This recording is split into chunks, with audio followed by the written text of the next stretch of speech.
What's the meaning of converse?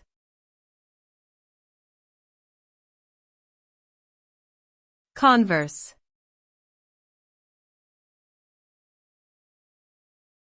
Converse.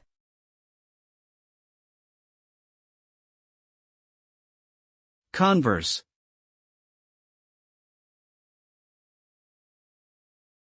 Converse.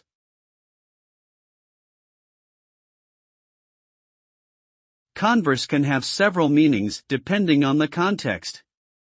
It can refer to a type of shoe brand, or it could mean to engage in a conversation with someone.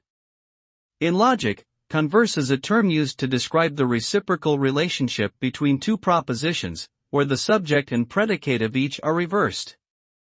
For example, the original proposition all cats are animals would have a converse statement of all animals are cats. In this sense, the converse is not necessarily true, as there may be other types of animals that are not cats.